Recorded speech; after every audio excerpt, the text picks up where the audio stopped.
Bonsoir à toutes et à toutes. Bienvenue au festival Histoire et Cité dans son édition lausannoise. Au nom du comité d'organisation du festival, dans son édition lausannoise, je vous souhaite la bienvenue ici en ligne pour cette conférence d'ouverture de Patrick Boucheron. On est très ravis de pouvoir maintenir cette troisième édition, cette troisième participation lausannoise au festival, même si voilà, c'est dématérialisé depuis chez nous. Sur le thème du voyage qui a pris donc une dimension tout à fait nouvelle et particulière avec cette pandémie. J'aimerais remercier l'organisation genevoise du festival, en particulier Sébastien Paré et Corinne Amacher, et aussi les 5 institutions lausannoises qui sont impliquées dans le programme avec le Musée cantonal d'archéologie et d'histoire, c'est-à-dire l'Université de Lausanne, la Bibliothèque cantonale et universitaire, le Musée historique Lausanne et les archives cantonales vaudoises. Ce soir, donc, nous avons le grand plaisir d'accueillir Patrick Boucheron pour une conférence organisée en partenariat avec le Centre d'études médiévales et postmédiévales de l'Université de Lausanne. Et donc, cette conférence sera modérée par les organisatrices du cycle de conférences du CENEP, à savoir principalement Estelle Doudet, professeure de français médiéval, à qui je vais céder la parole dans un instant, Victoria Beglin, qui est maître d'enseignement et de recherche dans la section d'espagnol, et Hélène Cordier, coordinatrice du Centre d'études médiévales et postmédiévales, qui sont donc avec nous dans ce Zoom ce soir. Estelle, je vous cède la parole. Merci infiniment, merci Sabine, merci aussi aux organisateurs et organisatrices de ce festival. Merci à vous, chers auditeurs et chères auditrices. Merci et bonsoir, Patrick Boucheron. Bonsoir, merci à vous, merci de votre accueil. Alors, nous sommes évidemment très honorés, heureuses aussi de vous accueillir, Patrick Boucheron, dans le monde virtuel, qui est devenu le nôtre depuis cette pandémie que d'aucuns comparent parfois à la peste noire à laquelle d'ailleurs vous consacrez cette année votre cours du Collège de France. Vous êtes en effet, je pense que chacun et chacune d'entre nous, nous le savons, professeur au Collège de France, où après une brillante carrière à l'Université de Paris 1 Panthéon-Sorbonne, vous avez été élu en 2015 à la chaire d'Histoire des pouvoirs en Europe occidentale, 13e, 16e siècle. Alors cet intitulé de votre chaire ne donne pas complètement la mesure de l'ampleur de vos intérêts qui vont de l'histoire politique à l'histoire des arts et de la pensée, et peut-être aussi ne donne peut-être pas la mesure de la puissance de déplacement qui est le moteur de votre recherche. Déplacement dans le temps, d'abord, puisque éminent spécialiste de l'Italie des 14e et 15e siècles, vos enquêtes vous ont en fait mené à traverser l'immense époque monde qu'est le Moyen-Âge, à la recherche de traces de mémoire qui vous font traverser des siècles. Ainsi, dans votre dernier ouvrage, me semble-t-il, vous traversez 12 siècles d'histoire sur les traces d'Ambroise de Milan, Traces et l'Oracle, un magnifique livre. Ce choix de la traversée des temps vous permet de poser un regard tout à fait inédit sur nos interrogations contemporaines que vous nous conviez à saisir depuis le Moyen-Âge. Ça, c'est aussi une originalité pour interroger ce qui fait date, ce qui signifie aussi prendre date. C'est un questionnement auquel vous avez consacré plusieurs réflexions, ainsi qu'une série documentaire, une trentaine d'épisodes que peut-être notre public a pu découvrir sur Arte.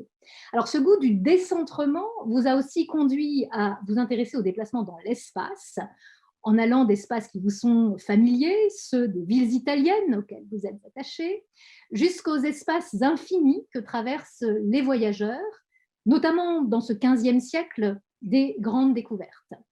Alors, cette époque des grandes découvertes, elle est une épopée, c'est une épopée un peu européocentrée aussi, il faut le dire, et vous avez aussi voulu déplacer ces récits historiographiques en développant une nouvelle approche justement de l'histoire, une histoire mondiale, ou que vous préférez parfois appeler une histoire-monde, je crois, Patrick, une histoire qui va donc au-delà des histoires nationales, aussi au-delà de l'Europe au vieux parapet, et qui nous pousse à décloisonner notre manière de voir et de penser. C'est donc en voyageur du temps et de l'espace que vous avez accepté de venir sur les rives du Léman pour cette rencontre, cette manifestation un peu immobile, hélas, mais justement placée sous le signe eh bien, de l'invitation, de l'accueil, de la venue, de la rencontre. Alors cette rencontre, c'est la rencontre de l'histoire que vous incarnez.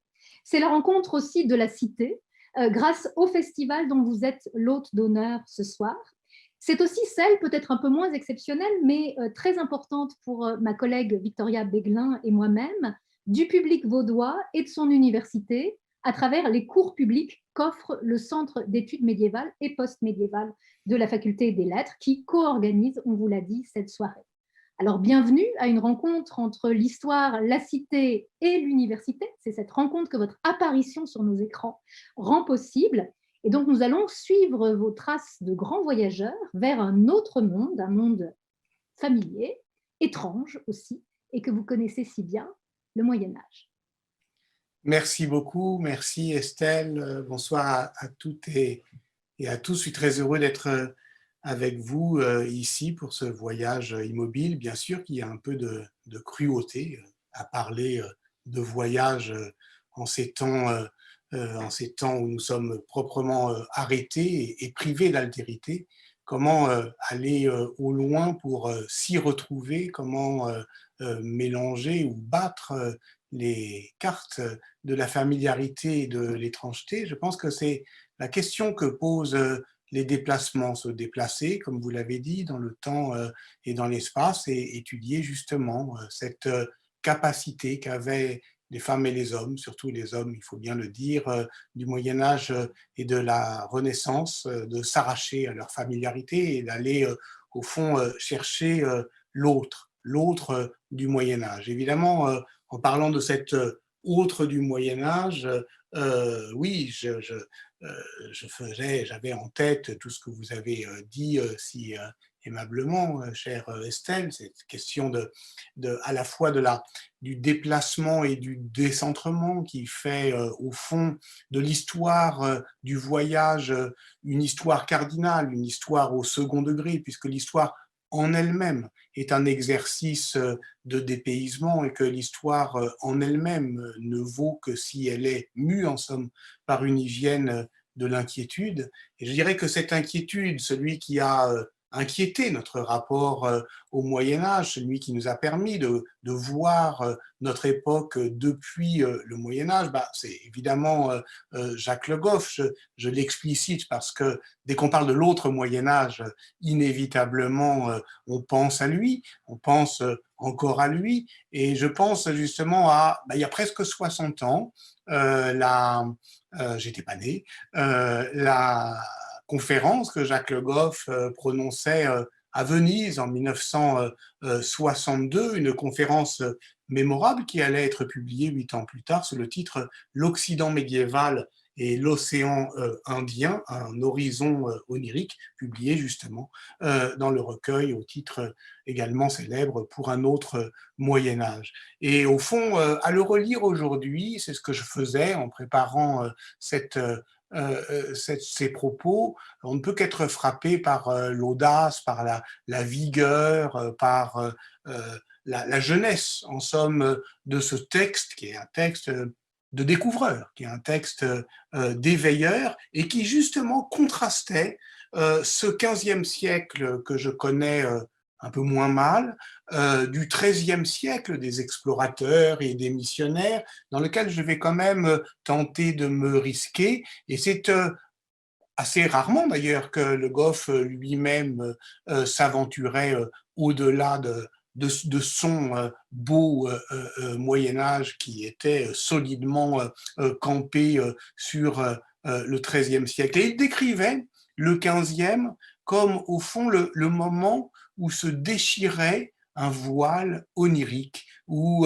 se désenchantait le monde, son monde, un monde qui était son autre Moyen-Âge et qui était entièrement centré sur l'océan Indien. Je le cite, l'océan Indien, c'est le monde clos de l'exotisme onirique de l'Occident médiéval, l'ortus conclusus d'un paradis mêlé de ravissement et de cauchemar, qu'on l'ouvre, qu'on y perce une fenêtre, un accès, et le rêve s'évanouit. C'est assez beau cette image du rêve qui s'évanouit quand l'écran où se projettent nos imaginations se crève. On pense à Fellini Roma, à ce moment étonnant, cette scène, vous savez, où des fresques merveilleuses des villas romaines se ternissent, s'écaillent, finissent par s'effacer parce que l'air vicié de la modernité vient les percuter, vient s'engouffrer dans la brèche que perce la fraise du métro qui éventre le sous-sol de l'URPS. Et pour Jacques Le Goff, je pense que le XVe siècle, c'était ça. C'était le moment où un vent de modernité, d'une certaine manière, effaçait l'imaginaire antérieur, où, au fond, le monde était encore, je le cite, un réceptacle de rêves, de mythes, de légendes. Alors, je suis parti de là parce que l'historiographie récente confirme et infirme cette image, cette vision de Jacques Le Goff. Elle le confirme assurément quant à la place de l'océan Indien. Le Moyen-Âge de Le Goff était un autre Moyen-Âge parce qu'il se décentrait thématiquement de l'histoire politique, de l'histoire sociale à l'histoire des mentalités, mais il restait encore solidement enraciné dans son substrat européen. Nous savons aujourd'hui que si l'Eurasie que parcourent justement les missionnaires, les explorateurs et les marchands du XIIIe siècle et ce grand couloir de civilisation, c'est parce que d'une certaine manière, il construit un ancien monde connecté dont l'Europe est une province, est une banlieue, est un terminal, disons, sans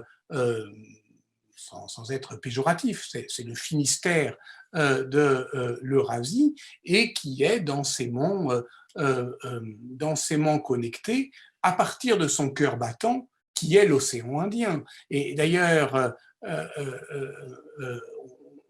on sait mieux aujourd'hui, Christophe Picard l'a montré en suivant et la politique maritime des sultans et les savoirs géographiques qui les escortaient, en somme, dans leur rêve de puissance, que océan Indien et Méditerranée sont en miroir dans le monde médiéval, c'est-à-dire des savoirs arabo-latins du monde.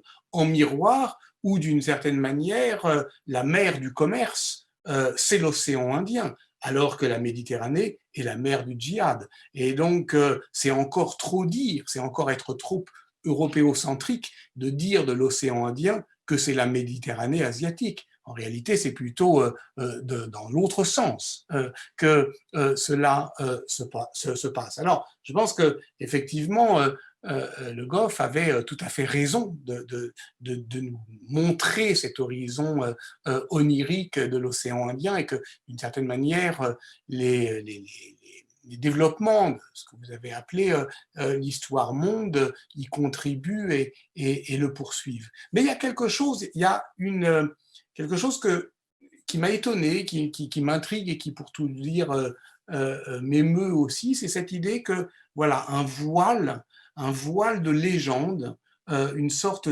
d'enveloppe suave de fable se brisait au XVe siècle et que, comme si d'une certaine manière, le monde se protégeait sous un écran de fumée, de racontars qui permettait de ne pas y aller voir. C'est très justement ainsi qu'a décrit, que François-Xavier Fauvel, par exemple, dans Le Rhinocéros d'or, décrit cet écran de légende qui protège de la convoitise européenne les Eldorado africains. C'est parce que pour qu'on n'y aille pas trop voir, qu'on dit mais l'or pousse comme des carottes, il y a voilà, tous ces récits fantastiques qui permettent d'une certaine manière de projeter dans un imaginaire proprement inaccessible le trésor de l'humanité. Et quand cet écran se crève, alors le monde est désenchanté et en proie au saccage. Voilà. C'est cette nostalgie, c'est cette mélancolie politique qui anime, je pense, dans les années 60 et 70 Le Goff, et puis dans les années 80, d'une certaine manière, son ami romancier Umberto Eco, parce que Le nom de la rose décrit quelque chose qui n'est pas très loin, en somme, de ce monde que nous avons perdu. Or, je pense que si on peut poursuivre la réflexion, il y a quelque chose là-dedans, dans cette opposition entre un XIIIe siècle encore crédule et un XVe siècle qui déniaise notre regard sur l'altérité, qui reproduit une frontière, une l'histoire découpée en tranches, que pourtant Le Goff n'aimait pas trop. Et c'est de manière tout à fait surprenante que dans ce même article, on lit ceci: au contraire des gens de la Renaissance, ceux du Moyen-Âge ne savent pas regarder, mais sont toujours prêts à écouter et à croire tout ce qu'on leur dit. Alors, là, effectivement, on entend deux choses. D'abord, on entend, le Moyen-Âge entend, la Renaissance voit. Et elle croit ce qu'elle voit. Et c'est effectivement Carlo Ginzburg a thématisé ça d'une certaine manière. La Renaissance, c'est la tyrannie de l'œil, c'est le primat du visuel, et c'est pour ça que, à partir du XVIe siècle, on va imaginer, par exemple, l'harmonie politique, non pas comme une harmonie musicale, justement, mais comme une symétrie picturale. Et puis, il y a cette idée que le Moyen-Âge serait incapable de rencontrer l'autre, de se déplacer, de dépayser ses propres certitudes, parce qu'il serait au fond sous l'emprise d'une crédulité un peu béate, mais aussi de l'autorité du passé. Alors, c'est cela effectivement qu'il faudrait tenter de mettre à l'épreuve de nos nouveaux savoirs historiens du rapport entre l'exploration et la reconnaissance de l'autre, c'est-à-dire au fond se poser la question que doit se poser n'importe quel touriste, c'est est-ce qu'on est prêt à admettre lorsqu'on est loin de chez soi qu'on peut voir des choses qu'on n'a pas lues, c'est-à-dire qu'on n'a pas prévu de voir, c'est-à-dire que est-ce que le réel a un impact suffisamment déstabilisant pour désordonner notre monde de texte. Voilà. C'est pas si évident que ça. La plupart des touristes cherchent à voir ce qu'ils ont prévu de voir, ce qu'ils ont prévu au sens propre, c'est-à-dire ce qu'ils ont lu sur Venise, sur New York, ou ce qu'ils ont vu à la télé. Voilà. Et le selfie ne fait que vérifier que les choses sont en place, voilà, et qu'il n'y a pas de vrai dépaysement. Alors, essayons de mettre à l'épreuve un peu cette question. Bien sûr, je ne vais pas revenir sur les choses les plus évidentes que vous connaissez aussi bien que moi. Bien sûr que le voyage est un arrachement. Bien sûr que le voyage est une pénitence. Évidemment que si on s'éloigne de chez soi, eh bien, on trépasse au sens propre, c'est-à-dire qu'on va s'arracher non seulement à une familiarité, non seulement à une identité, mais au fond à une vraie, je dirais, un ancrage existentiel, proprement anthropologique. Et ça, quand on suit les missionnaires, les voyageurs, il y a un récit continu de la souffrance, de la désorientation.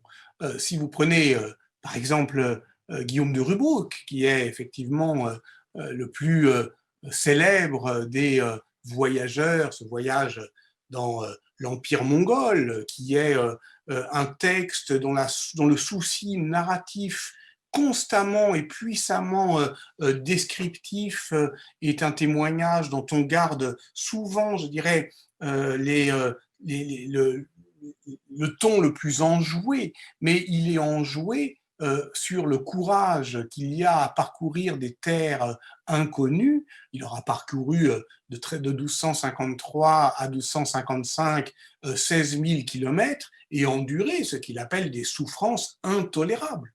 Il décrit de manière poignante le découragement des compagnons harassés, l'étonnement devant ses habitudes, des nomades, mangeurs de rats, buveurs de lait de jument fermenté, dont, je le cite, la nouveauté et l'étrangeté fait tressaillir d'horreur. Donc, il n'est pas faux qu'il y a quelque chose de fondamentalement, d'anthropologiquement, d'essentiellement médiéval à ce que la nouveauté et l'étrangeté fassent frémir, tressaillir d'horreur. Nouveau et étrange est aussi le sentiment d'immensité qu'il peine à acclimater. Au début de sa relation de voyage, il tente de mesurer à l'aide des unités familières. Ainsi, lorsqu'il chevauche en Pannonie, dans la Hongrie actuelle, il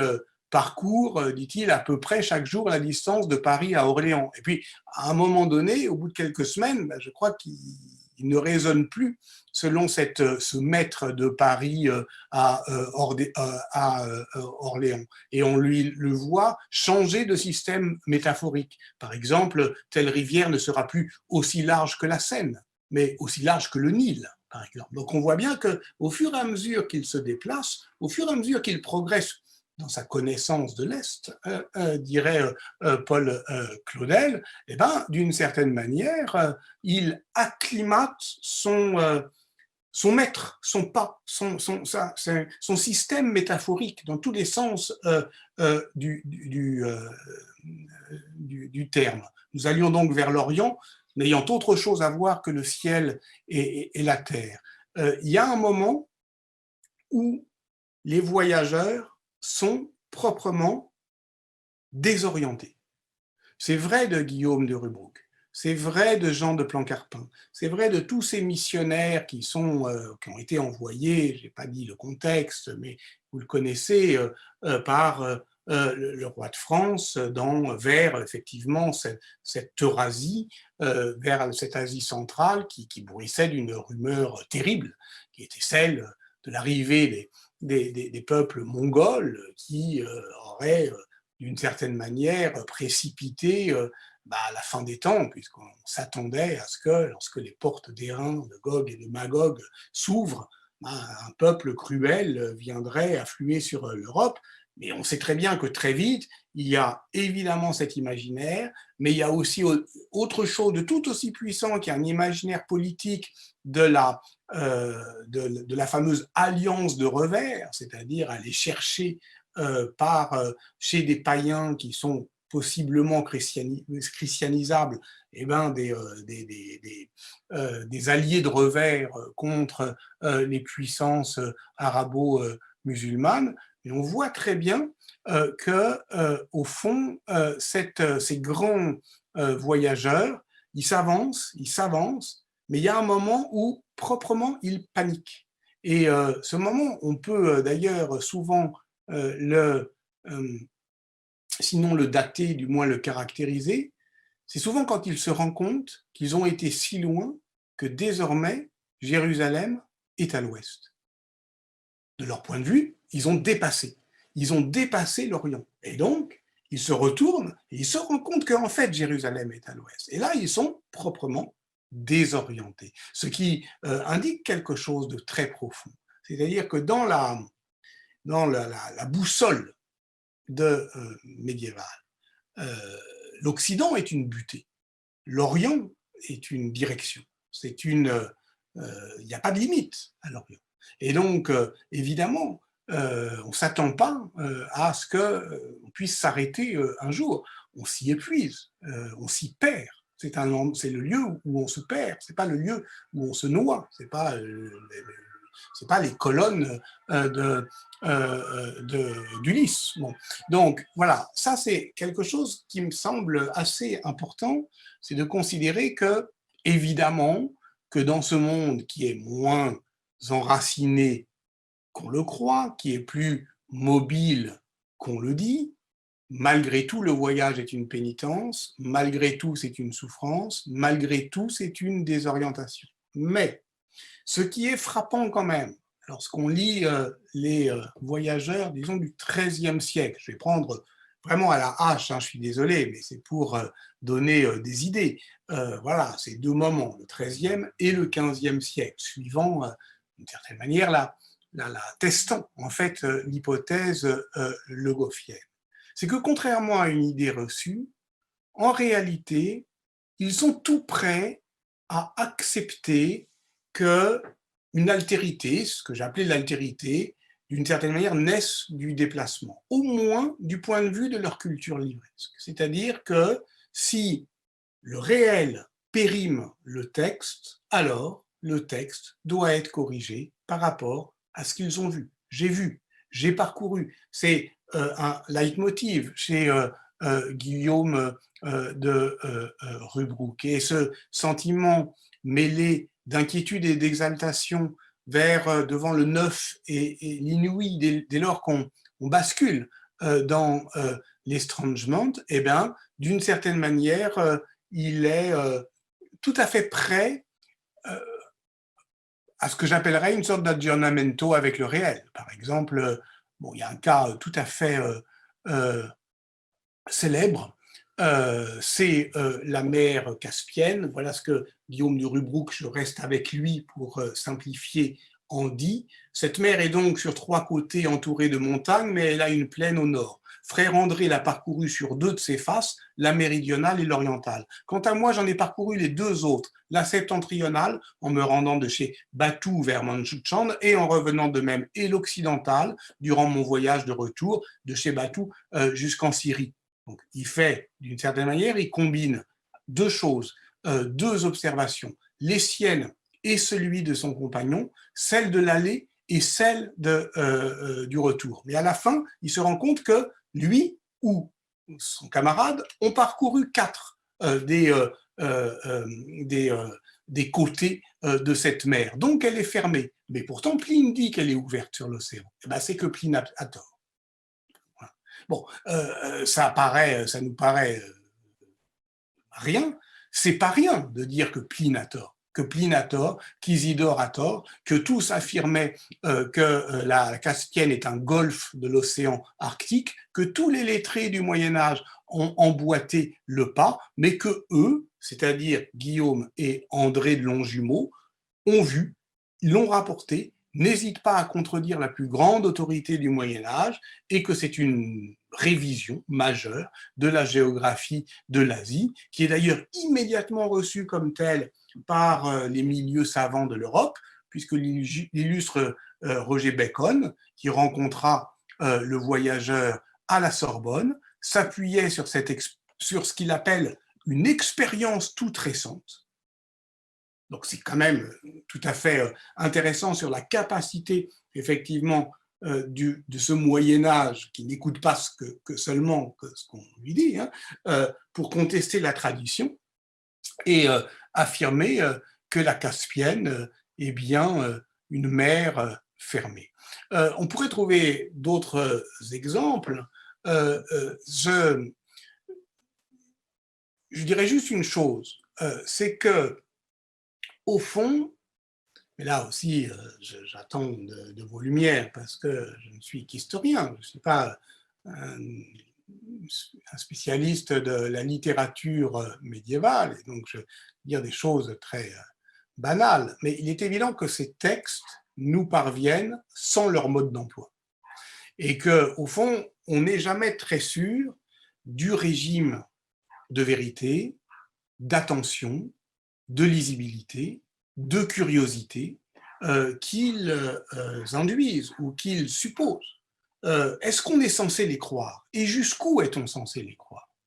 Et inversement, si Marco Polo, revenant de Chine, dit-il, ne dit pas qu'il y a vu les monstres qu'il devait y voir. Est-ce qu'on le croirait? Donc, est-ce que ce qu'on appelle les merveilles ne sont pas des effets de réel? C'est précisément parce que peut-être qu'il les a pas vus, sans doute qu'il les a pas vus. Il n'a pas vu les panopties, les blémies, enfin, tous ces monstres de l'Inde. Mais s'il dit, bah, je suis désolé, j'ai été en Chine et je n'ai pas vu tout ça, bah, on lui dira, tu n'as pas été en Chine. Donc, ce qu'on prend pour des effets extravagants de fiction n'est peut-être qu'un effet de réel. Bon. Inversement, il y a la fameuse affaire du prêtre Jean. On voit très bien que, voilà, il y a cette histoire qu'on raconte, voilà, l'histoire du prêtre Jean qui serait effectivement dans un royaume oriental qui se réduit comme peau de chagrin au fur et à mesure, effectivement, que la connaissance des Européens y progresse. Quand vraiment on a parcouru tout l'Asie et qu'on peut dire, effectivement, avec Jean de Plancarpin, j'ai été partout et personne ne m'a parlé de lui, alors on va donc rapatrier le royaume du prêtre Jean en Éthiopie ou en Afrique. Mais lorsqu'on lit les récits de voyage des Portugais au XVe siècle et qui effectivement ils vont toujours avec cette idée que bah, voilà, on va dire que c'est le royaume du prêtre Jean, mais ils ne le voient pas et ils n'en sont pas déçus. Ils ne manifestent pas un étonnement ou une déception de ne pas voir ce qu'ils disent qu'ils s'attendaient à voir. C'est peut-être simplement qu'on n'a pas la clé de lecture de ce qui est pour moi au sens propre, une utopie médiévale. Parce qu'on sait très bien que de toute façon, c'est quoi le royaume du prêtre Jean? C'est une construction institutionnelle où le souverain est roi et prêtre. C'est-à-dire, c'est précisément ce que tout le système des pouvoirs occidental, et en fait également oriental, puisque le césaropapisme, c'est une invention des Européens pour qualifier, exactement pour disqualifier Byzance, et d'une certaine manière, c'est vrai aussi des pouvoirs islamiques, il n'y a pas de théocratie, ça n'existe pas, ça désigne une impossibilité. Donc c'est une utopie au sens propre, elle n'est nulle part. Ce n'est vrai nulle part. Alors on peut toujours dire qu'on va y voir, mais on n'est pas étonné de ne pas la trouver. Voilà. Et ça, c'est simplement parce que on lit tout à plat. On pense effectivement que lorsque les auteurs médiévaux nous parlent des monstres, des merveilles et du prêtre Jean, c'est dans le même régime de vérité. Alors qu'en fait, il y a là un pacte de lecture avec ce qui devient évidemment un genre littéraire qui nous échappe en partie, et le rapport au texte. Et ce qui, au XVe siècle, finalement j'en parlerai moins que le XIIIe parce que le temps passe, mais on pourrait en discuter ensemble, ce qui caractérise au fond le XVe siècle, c'est que précisément parce que l'autorité du texte y est plus solide, plus sérieusement assumée, plus rigoureusement professée, ce qu'on appelle l'humanisme, les voyageurs et d'une manière générale ceux qui vont écrire la prose du monde sont beaucoup moins enclins à cette audace de Rubbruck qui dit « Pline dit ceci, j'ai vu le contraire, c'est donc qu'il a tort ». C'est une liberté vis-à-vis des auctoritates que ne se permettent plus les voyageurs du XVe siècle, précisément parce qu'ils sont plus humanistes. Et il suffit de comparer Marco Polo, le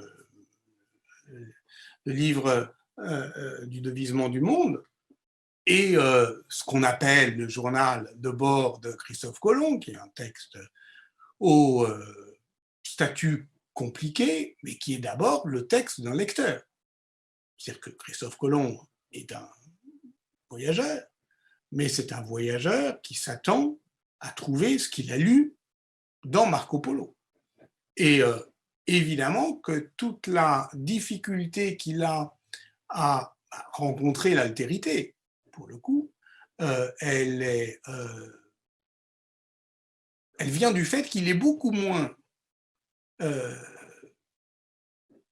à même de laisser le réel observer, périmer l'autorité lue.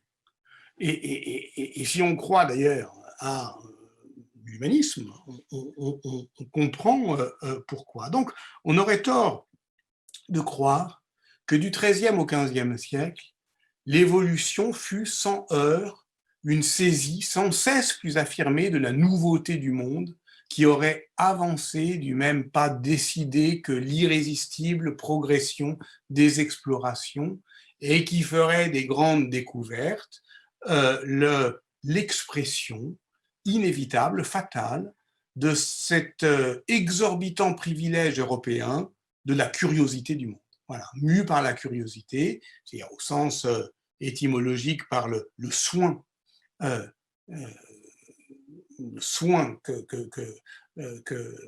du monde, enfin, avoir cœur de son étendue, de sa diversité, eh bien, on voit qu'au fond, que ça soit Niccolò de Conti, le marchand vénitien, que ça soit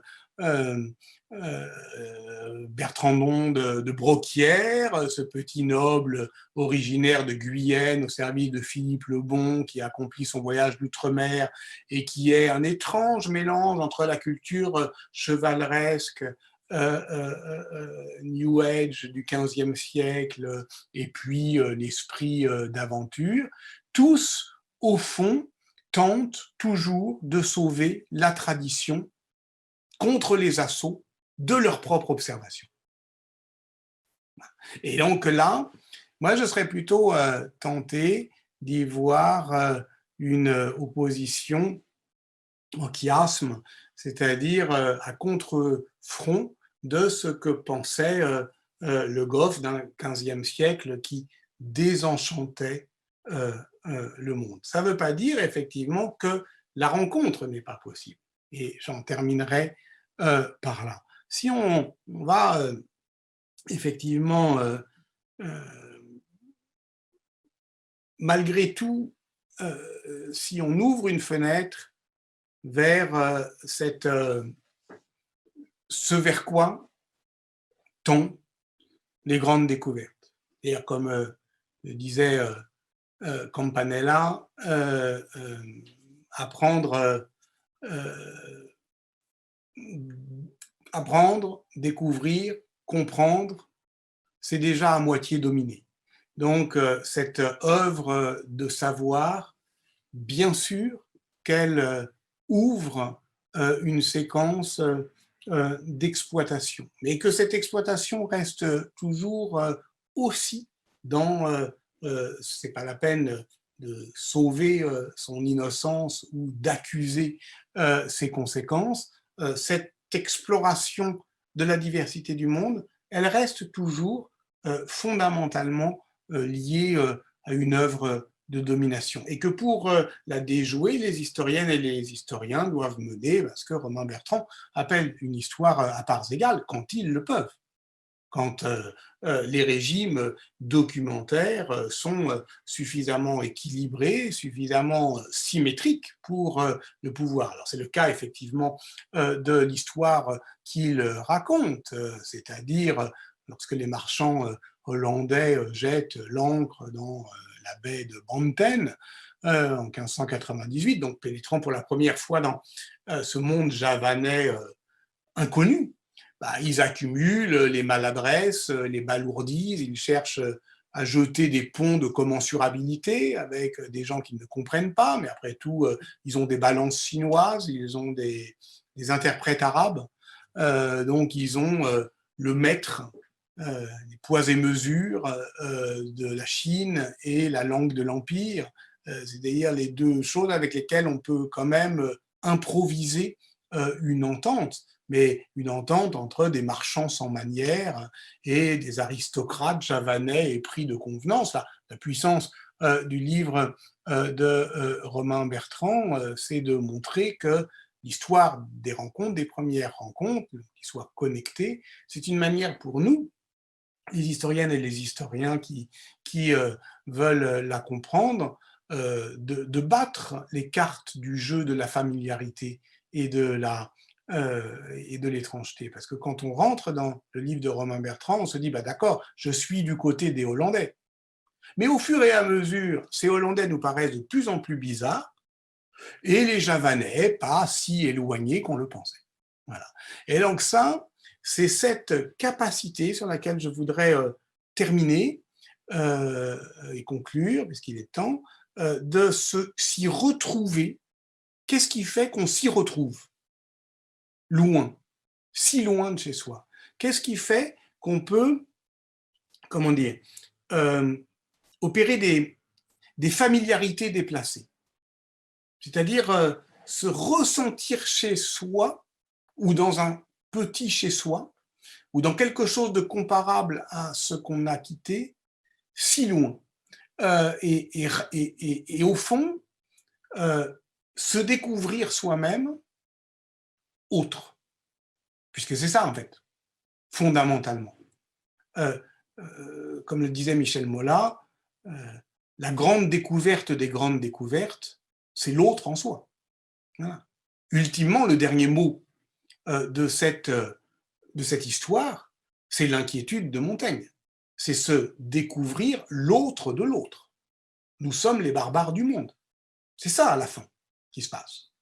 Donc, et pour ça, il faut s'être déplacé, voilà, pour reconnaître l'altérité en soi. Or, d'une certaine manière, ce que Marco Polo a appris au monde européen lettré, et Christophe Colomb y croit encore, c'est que ce monde-là est parsemé de cours, de villes et de royaumes. Que partout, vous allez traverser des océans d'incertitude, d'inquiétude, vous allez être perdu, désorienté, vous allez souffrir. Et il y a un moment où vous allez vous retrouver dans une ville, et avec un roi qui aura un cérémonial, avec des marchands. Puis tiens, ils parleront arabe. Et puis tiens, il y aura même un missionnaire chrétien. Et vous êtes exactement comme le businessman qui se retrouve à n'importe où, en Malaisie, dans un hub d'aéroport. Voilà.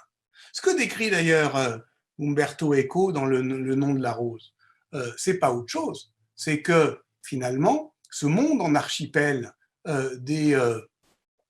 par exemple des réseaux monastiques, fait que un moine anglais, Guillaume de Baskerville, voilà, il est loin de chez lui quand même, il est de l'autre côté des Alpes, il rentre dans un cloître, un cloître est fait comme n'importe quel cloître, exactement comme un hub d'aéroport est fait comme n'importe quel aéroport. Donc, c'est un monde en archipel. C'est un monde, effectivement, qui déplace au loin des structures familières. Ça peut être des structures linguistiques, ça peut être des structures architecturales. Je crois fondamentalement que l'architecture sert à dupliquer au loin le cas de l'architecture, de la machina memorialis de l'architecture monastique est tout à fait saisissant de ce point de vue.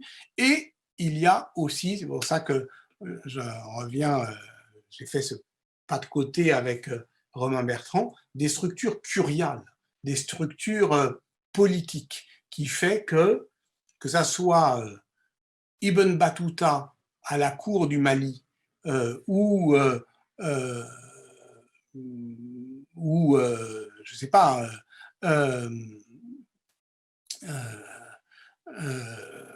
l'ambassadeur Ruy González de Claviro à la cour de Tamerlan au XVe siècle, il y a un rituel, il y a une étiquette, il y a un langage commun de la négociation et de la domination qui fait qu'on s'y retrouve.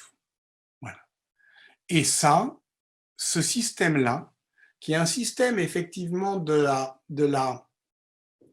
ce que j'appellerais volontiers un monde en archipel qui crée les conditions d'une projection de familiarité déplacée, il fait le monde médiéval. Il fait le monde médiéval. C'est un monde effectivement qui est à la fois, qui n'est pas uni, qui est interconnecté, et qui permet de s'y retrouver au loin, dans les cours, dans les cloîtres et dans les villes. Les cours, les cloîtres, les villes. Et on suit par exemple Niccolò de Conti, on voit très bien quand il est en Inde, quand il traverse des pays, il ne comprend plus rien, il ne comprend plus rien. Et quand il se retrouve dans une ville côtière, une cité-État du Gujarat, bon bah, je veux dire, qu'est-ce qu'il y a ? Il y a des comptoirs. Alors on les appelle peut-être pas fondouk, mais s'il dit fondouk, hein, voilà, en arabe, bah, tout le monde comprend. Il y a des marchands, il y a des consuls, il y a des traducteurs, et on s'y retrouve. Au fond, ce monde-là, eh bien, il tient je dirais, jusqu'à l'arrivée de Hernán Cortés à Mexico Tenochtitlan en 1519. Parce que là, lui, de fait, il pénètre dans une agglomération immense, il dit que c'est une ville, il la compare à Séville et à Cordoue dans sa seconde lettre à Charles Quint, il rejoue la Reconquista sur ce qu'il appelle les mosquées des idolâtres, donc il est toujours dans ce répertoire du voyageur qui domestique la complexité de l'étrangeté avec voilà, les métaphores au sens propre, hein, c'est-à-dire voilà, ce qui lui permet de ne pas totalement perdre pied, mais la cour de Moctezuma, est-ce que c'est vraiment une cour ? Là, pour le coup, la rencontre est impossible. Là, du fait de la colonisation de l'imaginaire dont parle Serge Gruzinski, il est difficile de faire confiance à nos propres sentiments de familiarité lorsqu'on lit des descriptions de rituels politiques de la cour Mexica. Si on dit que c'est un empire, peut-être qu'on se trompe. Là, on atteint les limites. On atteint effectivement une vraie altérité qui, au fond, met l'Europe, oui, je l'ai dit, en inquiétude. Et cette inquiétude-là, c'est celle que décrit François Hartog, c'est-à-dire que entre les anciens et les modernes, se sont interposés les sauvages, et ça, c'est une toute autre histoire. Et cette histoire-là, là, effectivement, on peut dire qu'elle n'est plus médiévale. Voilà, je vous remercie de votre attention. Merci infiniment, Patrick Boucheron, pour nous avoir inquiétés, mais de si belle façon, pour nous avoir amenés en voyage et puis invités à déplacer ce qui nous paraît familier. J'aime beaucoup, je dois dire, la notion que vous apportez de familiarité déplacée dans ce monde médiéval en archipel où on va au loin et puis on s'y retrouve. Elle me paraît d'autant plus forte à méditer aujourd'hui que dans ces temps qui sont les nôtres de non-déplacement, eh bien, on rencontre en nous, et dans ce monde qui nous paraissait si familier puisque mondialisé, cette altérité radicale qui est qu'on ne s'y retrouve plus, de sorte, aujourd'hui. Donc, il y a bien sûr beaucoup à penser depuis ce Moyen-Âge dans lequel vous nous avez entraînés, et le public va maintenant, je pense, poser quelques questions que je vais essayer de vous relayer dès que je vais les découvrir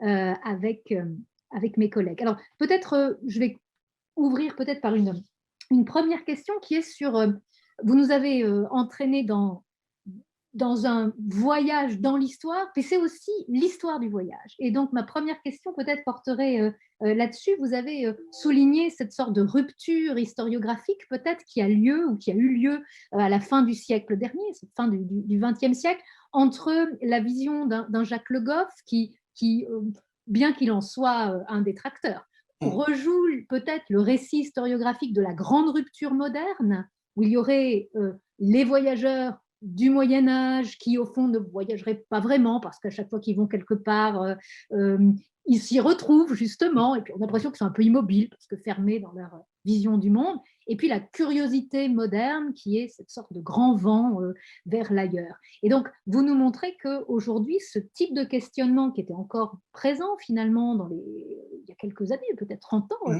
a radicalement changé. Alors, pour vous, Patrick Boucheron, vous avez été un de ces acteurs de ce changement historiographique.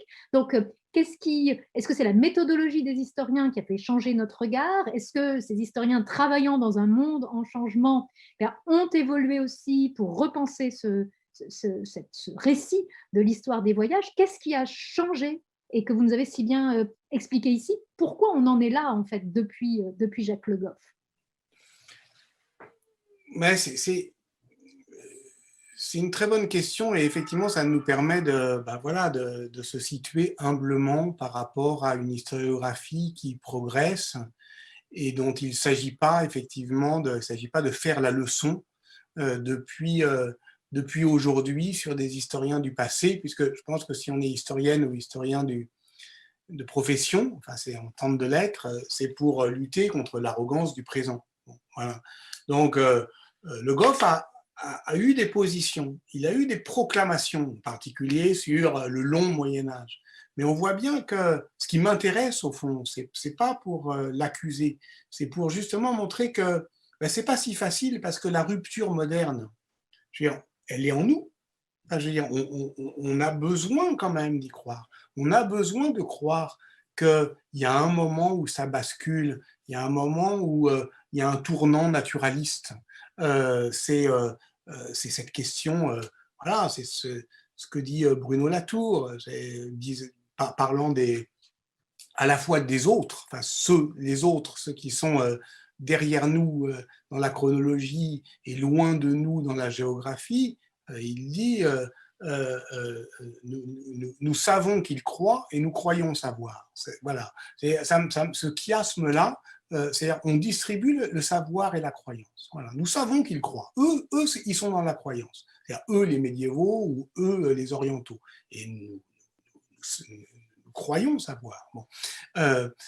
Donc, je pense que c'est pas si facile de se débarrasser de la posture moderne. Et sans doute que là, on se parle d'un lieu de savoir qu'on croit affranchi, mais qu'en réalité, assez naturellement et sans héroïsme, nos prédécesseurs vont découvrir comme étant lui-même pris dans cette croyance moderne. Alors pourquoi on peut voir aujourd'hui des choses que, par exemple, Le Goff ne voyait pas? Moi, souvent, je dis que ce qui vraiment a changé entre l'historiographie des années 50, 60 et nous, aujourd'hui, c'est la réflexivité. Par exemple, quelqu'un comme Jacques Le Goff, essayer de se raconter en train de raconter l'histoire, il fait ça à la fin de sa vie. Il ne fait pas ça au début, il ne fait pas ça à 40 ans. 40 ans, il raconte l'histoire comme ça. Et je pense que exactement ce que vous avez dit, Estelle, c'est-à-dire nous qui vivons ce que nous vivons aujourd'hui. La question, ce n'est pas de savoir si savoir un peu sur la peste noire va nous aider à supporter le Covid, mais il est certain que supporter le Covid nous permet de mieux comprendre la peste noire. Ça on en est sûr. On est sûr qu'il y a des effets au moins de connaissances sur le passé. C'est ce qu'on appelle la réflexivité. Je pense quand même pouvoir dire qu'on y fait plus attention aujourd'hui. Voilà. Donc, peut-être que c'est ça qui déplace. Par ailleurs, il y a plein d'autres choses, évidemment. Il y a l'ouverture, la mondialisation. Enfin, je pense que le souci du monde n'est qu'un des effets de la mondialisation de nos propres soucis. Hein. Voilà, c'est-à-dire que et aussi de la pratique de l'histoire. Donc, inquiétude que, oui. que nous partageons, alors qu'on ne va pas trop inquiéter, bien sûr, nos auditrices et auditeurs, qui aussi ont des questions, si vous me le permettez. Donc, je crois peut-être d'ailleurs que ma collègue Victoria Beglin aurait peut-être une question qu'elle aurait souhaité vous poser. Je ne sais pas si Victoria, tu souhaites la poser de vive voix, si tu préfères que je le fasse. Alors, je vais la relayer tout de suite. Donc, on parlait de ce monde que découvrent ces voyageurs du Moyen-Âge. C'est un monde qui les effraie dans une certaine mesure, alors qu'il les fascine aussi, parce qu'ils vont y découvrir des choses qu'ils attendent, et puis en même temps qu'ils craignent, des monstres avec des têtes de chiens, etc. Et puis des personnages comme Prêtre Jean. Et puis, alors, vous avez dit tout à l'heure que dans les textes, on allait retrouver dans ces récits de voyageurs du XIIIe siècle en particulier, où on va retrouver le prêtre Jean et son royaume merveilleux, et puis ces créatures fantastiques des confins du monde, en réalité, le régime de vérité de ces deux évocations n'est pas le même. Alors en fait, la question souhaiterait vous demander de revenir peut-être sur cette idée. Qu'est-ce qui fait la différence finalement pour un lecteur du Moyen-Âge entre la merveille qu'est l'homme à tête de chien, le cynocéphale ou autre monstre des confins du monde, et puis le prêtre Jean? Sans doute que, alors, j'en sais rien, c'est là où une vraie discussion, je pense, littéraire avec des littéraires pourrait aider en fait à hiérarchiser, à ordonner les motifs et à supposer, parce que de toute façon, encore une fois, on joue un jeu qui n'a pas de mode d'emploi. Voilà, c'est-à-dire que personne ne nous a expliqué comment on devait lire ces livres, ces textes. Donc, on essaye de ne pas être trop naïf, mais fondamentalement, voilà, je pense que sur le prêtre Jean, ça m'a un peu intéressé, j'ai fait ça un peu systématiquement. On voit qu'il n'y a jamais de déception ou de désarroi de ne pas le trouver là où on dit qu'il est. C'est donc qu'il est quelque part dans un ordre de réalité qui n'est pas celui qu'on peut observer quand on y va. C'est donc que c'est une utopie. Voilà. Là, les monstres, les mirabilia, les prodiges, les merveilles, c'est plus... Je ne sais pas très bien, en fait, pourquoi je dis, mais c'est peut-être une facilité, que c'est un effet de réel, c'est pour, d'une certaine manière, se conforter à un horizon d'attente des lecteurs qui seraient déçus de ne pas les voir. Est-ce qu'on a intérêt à projeter de manière un petit peu sauvage des catégories anthropologiques du type c'est des conduites sans croyance, c'est pas au même niveau, on n'est pas obligé de les croire pareillement lorsqu'ils parlent des hommes à tête de chien et du Grand Khan. Bon, je crois quand même qu'il y a dans cette, disons, la textualité qui, à mon avis, doit être divergente en fonction des motifs et de leur récurrence. Moi, je travaille en historien cette notion de fiction politique depuis plusieurs années. Voilà. Et je pense d'ailleurs que, parlais d'Umberto Eco, il y a un livre extraordinaire sur ce qu'est la fiction politique, c'est Baudolino. Baudolino, c'est un livre vraiment sur l'imaginaire médiéval où on est avec les gens qui vont inventer cette fiction politique. Et la fiction politique, la question, c'est pas de savoir si c'est vrai ou pas, c'est si ça marche ou non. Voilà. Et on finit, si ça marche, par croire à ce qu'on a inventé, d'ailleurs, d'une certaine manière. Est-ce qu'on croit vraiment à autre chose qu'à ce qu'on a inventé? Oui, ou peut-être ce qu'on a lu. Alors, je crois que ma collègue Victoria Beglin avait justement une question sur ce rapport. Vous avez dit, en évoquant bien sûr le cas, les gens vraiment très connu, puis qui est pratiquement un mythe de Christophe Colomb, lecteur de Marco Polo, et puis qui va découvrir le monde à travers sa lecture, et puis évidemment ce monde américain ne rentre pas dans ces cadres de lecture. Donc, cette question du voyageur lecteur est évidemment une question extrêmement intéressante. Je vais laisser Victoria vous poser une petite question là-dessus. Oui, justement, vous avez évoqué ce lien entre le voyageur et le lecteur. C'était le cas, par exemple, de Christophe Colomb, comme on le sait très bien. Il s'attendait à trouver les monstres dans les territoires où il arrivait, les monstres que Marco Polo avait évoqués dans son texte. Aujourd'hui même, un voyageur est d'abord très souvent un lecteur. Il s'attend à voir ce qu'il a lu auparavant. Est-ce que vous pourriez développer un peu cette idée du voyageur lecteur? Elle me semble très intéressante et évidemment, elle se retrouve dans beaucoup de textes, surtout des textes médiévaux où les voyageurs se posent des questions sur la vérité de ce qu'ils ont lu dans les textes des classiques, des autorités. Oui, merci. Là, c'est vrai que d'une certaine manière, poser cette question, cette belle question, qui est la question de Nicolas Bouvier, en fait, du rapport entre ces deux plaisirs jumeaux que nous, en tant que lettrés, on éprouve, là, de manière très dissymétrique en ce moment, qui est de lire un livre et de parcourir une ville. Bon. Quels sont les rapports? Je crois que c'est vraiment, là encore, on parlait de réflexivité, on ne peut pas faire comme si ça ne nous touchait pas. Hein. C'est le début de les mots de Sartre. Quoi. Voilà, on est dans la bibliothèque et on lit enfant des atlas et des récits de voyage. Je pense que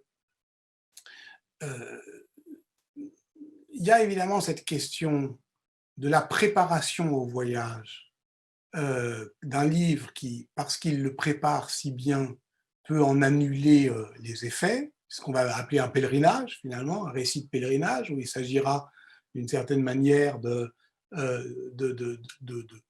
parcourir, en fait, de faire le tour des lieux, voilà, de rendre visite aux lieux, et de ne pas forcément ouvrir les yeux sur ces lieux, peu importe au fond, il suffit d'y avoir été. Donc ça, il y a quelque chose de très... Voilà, quand Alphonse Dupron dit que le tourisme de masse est un pèlerinage contemporain, quelque chose de très vrai. Et d'une certaine manière, plus le tourisme de masse se développe, plus il vérifie ça. Bon. Mais il y a une autre manière de voir les choses, c'est que, je le disais un petit peu avec, disons, des images, comment faire une histoire à parts égales de cette attirance d'un voyage, disons, d'un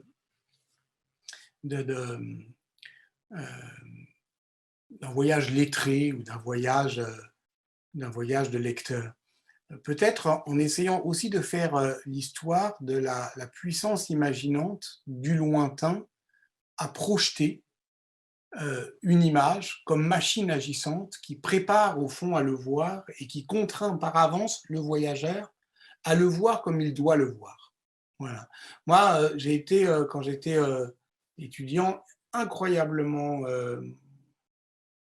frappé, enfin, j'ai formé par la lecture d'un livre de Gérard Labro, historien moderniste de l'art, historien de l'art, qui s'appelle L'image de Rome. L'image de Rome, une image de la contre-réforme, et qui décrivait en fait tous les textes de Rome, les textes sur Rome, les textes romains, qui se produisaient voilà, comme une arme de propagande qui vers l'Europe, qui préparait au fond le voyageur à voir ce qu'il allait voir. Et ce qui fait qu'au fond, il disait quelque chose de très juste et de très émouvant, c'est que avec Rome, pour le monde médiéval et moderne, il n'y a pas de première rencontre.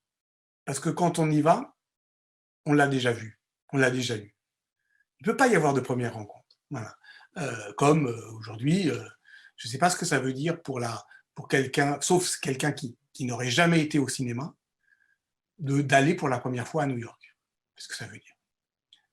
C'est-à-dire que c'est donc c'est la capacité, en fait, en l'occurrence d'une ville, à projeter une image agissante qui va, en fait, préparer la rencontre et en fait, si on veut être un peu pessimiste, empêcher le voyage, c'est-à-dire l'inquiétude, le vrai dépaysement. Donc, je pense que si on veut faire une histoire concrète de ça, c'est l'histoire de la projection textuelle, de la capacité effectivement, de la puissance imaginante des hauts lieux du monde à contraindre par avance le visiteur à les voir comme ils auront lu qu'il fallait les voir.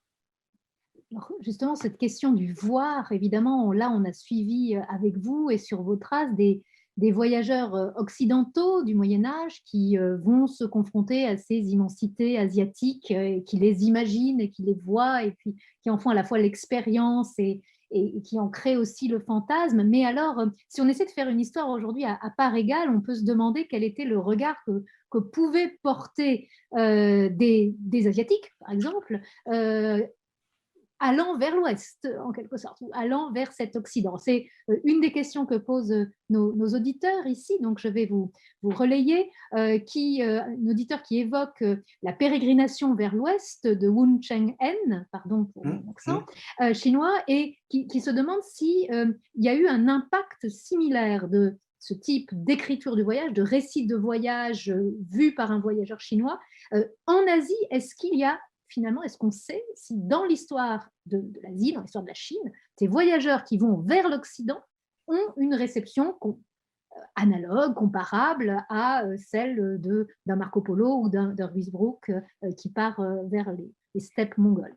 Alors ça, c'est évidemment une question très intéressante et c'est une question d'époque, qui est effectivement le fait que nous sommes nous sommes aujourd'hui soucieux de symétriser notre anthropologie, et ce livre, évidemment, le titre était quand même particulièrement bien choisi, mais trop bien choisi, l'histoire à parts égales, parce que c'est un titre qui claque au vent comme un slogan, et donc qui culpabilise celles et ceux qui pourraient ne pas faire une histoire à parts égales, ce qui est le cas quand même de la plupart des médiévistes. Par exemple, il y a Marco Polo, et puis il y a un Marco Polo à l'envers, si je veux dire, qui est Bar Saoma, qui est un moine nestorien qui fait le chemin de la Chine jusqu'à Paris d'ailleurs, où il décrit la cour de Philippe le Bel. Alors on essaye de l'impressionner avec le Louvre, c'est quand même, c'est pas la cité interdite, hein, donc voilà, il y a un cours, il y a un trésor, bon, tout ça, il y a des livres, bon, ok, très bien. Le truc qui vraiment, la seule chose qui l'étonne et qu'il note, c'est qu'il y a plein d'étudiants partout. Et évidemment, ça veut dire que là, il va d'emblée pointer une vraie divergence entre un rapport savoir-pouvoir qui ne s'articule pas de la même manière en Chine et en Europe, parce que le système mandarinal fait que les intellectuels et les lettrés, il y en a aussi beaucoup dans un système mandarinal, mais on ne les voit pas, ils ne sont pas dans la rue. Voilà. Donc ça, c'est l'image qui va ressortir. Donc c'est intéressant pour nous, parce qu'on se voit mieux toujours sous le regard des autres. Mais quel impact ça a en Chine? Ça, c'est quand même assez mystérieux. Dans l'histoire du monde au XVe siècle, là, que j'avais dirigé, effectivement, on avait très envie de symétriser la grande histoire, disons, de l'expansion occidentale ou même de l'occidentalisation du monde, avec la chronique manquée de sa sinisation, et suivre effectivement les voyages maritimes de Cheng Re, qui sont l'eunuque de voyageur, amiral du 4e empereur Ming, Yongle, et qui traverse la mer de Chine, l'océan Indien, et va longer les côtes Swahili de l'Afrique orientale, et qui revient, qui rapporte ce qu'il a vu. Et c'est un moment très particulier de l'histoire du pouvoir Ming, qui va se refermer très vite, après les années 1430, où on va considérer non seulement Zheng He, mais en fait toute la diaspora chinoise comme des renégats. C'est-à-dire que ce n'est pas tellement que la Chine se referme, c'est qu'elle se considère comme son propre monde. Donc elle n'a pas le même intérêt que l'Europe à connaître la prose du monde. Voilà, ça c'est évident. Donc il y a quand même une fausse symétrie. Voilà, il y a une fausse symétrie. Et on pourrait dire la même chose du rapport, disons, Marco Polo, Ibn Battuta.